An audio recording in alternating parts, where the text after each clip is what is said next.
What's up, Eagles Nation? What's going on in NFL world? How you doing, Division Rivals? This is Stephen Hyder, Gate Z Sports Channel. Sports Channel where the cerebral NFL fan comes for about 10 minutes of daily content. Overreaction Wednesday? It's not quite Monday, guys. Let's talk about it.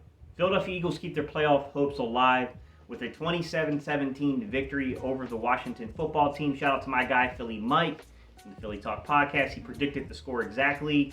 I think we split the players. I think he called Dallas Goedert. Dallas Goedert had his career high in receptions, receiving yards, I should say, yesterday. And then I think I called out Fletch being the defensive player of the game, and Fletch had a sack and a half. Fletch was very productive in this game. And that's what I want to start with, guys, in terms of the overreaction Monday, which is, I know that we've had our moments defensively to where it's been kind of a like, what is this? Like, what is happening here? Right? And I boil it down to three things when I analyze the defense, guys. Number one, I think that the talent on this defense is better than we think sometimes. Like, there's decent talent level among the defense. But number two, I'm not too sure the personnel fits exactly what we want to do. Even though we have good players, I don't think they're necessarily a great fit for the scheme at times. But in saying all that, guys, I will say part three of this is we have a young coach that was very well sought after as a coordinator. I think he's a very good position coach. I think he understands the secondary. I think he does things to try to cover up the undercomings, if you will, of some of the personnel he has out there, especially in the secondary. He'll do some things like play those safeties a little too deep at times.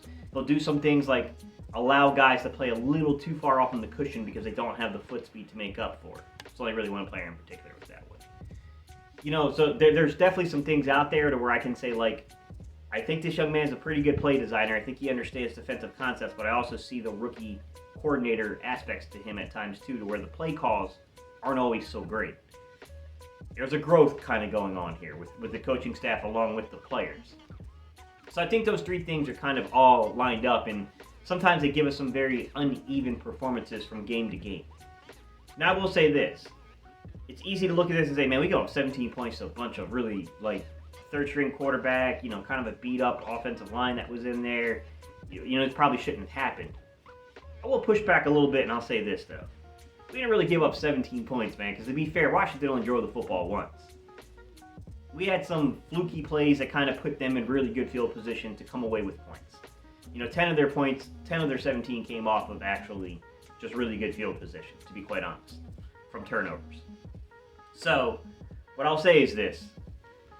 It was enough to get the job done last night. I'm still concerned that, you got to stay consistent.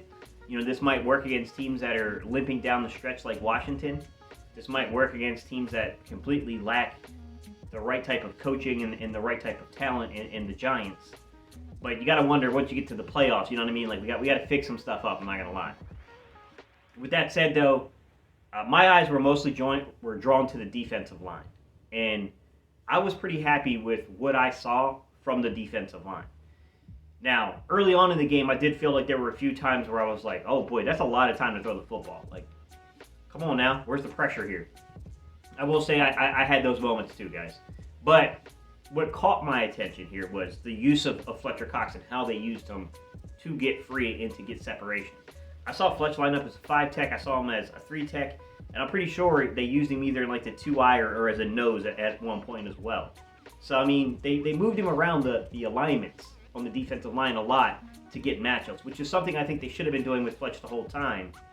And I think Fletch's words earlier in the season when he was unhappy, I think that was more so with how they were aligning in a 2-eye and a 4-eye at the same time, creating these wide running lanes. And then these guys were getting blamed for basically not shutting down the running game when he felt like, well, the alignment is kind of taking us out of being able to do that.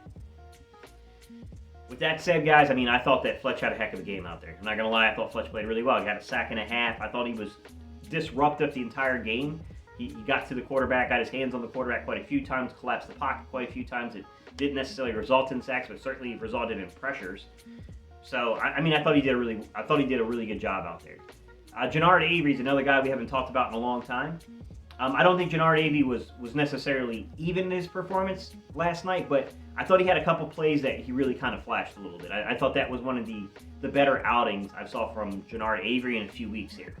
Now, mind you, we haven't really played in a few weeks, it feels like, but Jannard Avery definitely, I thought, popped on a couple plays on the outside on the edge there with containment, which is, look, if you can get a guy at third linebacker that can start kind of becoming a little bit more dependable with Alex Singleton, with TJ Edwards, you might have something that could surprise people.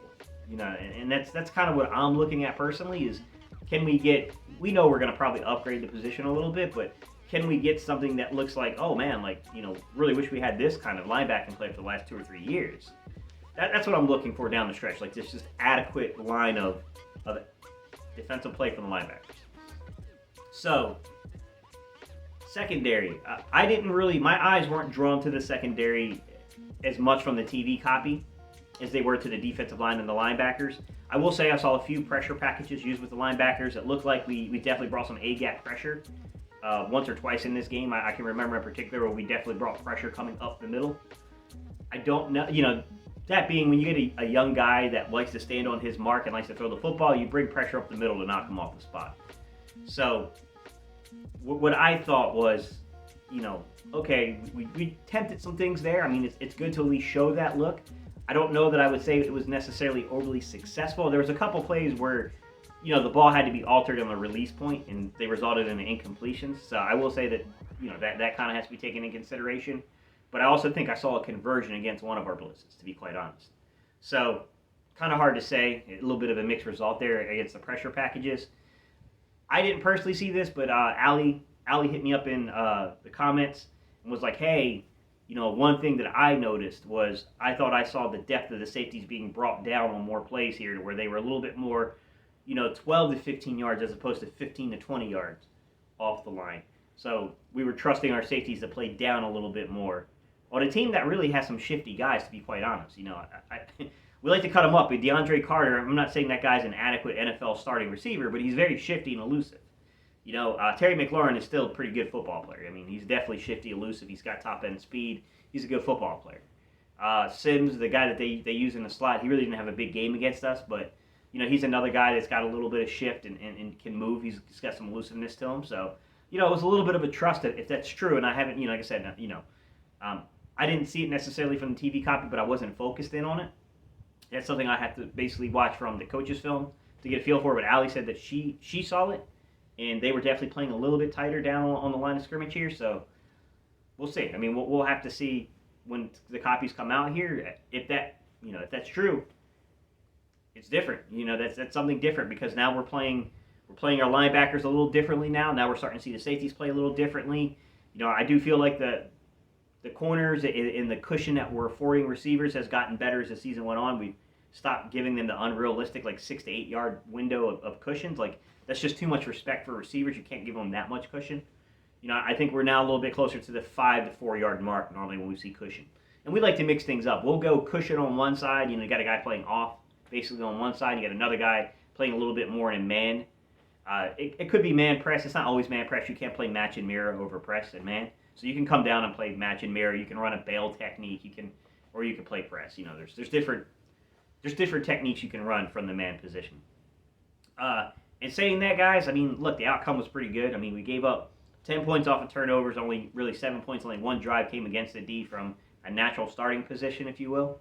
So I thought our defense played really, really well, to be quite honest.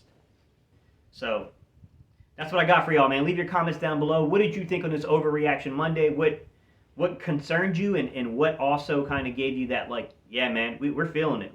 This team's starting to feel it. We're winning down this stretch. There's no doubt about it. What gave you those feelings, guys? All right, y'all. I appreciate y'all's time and attention. I'll catch you guys on the next video.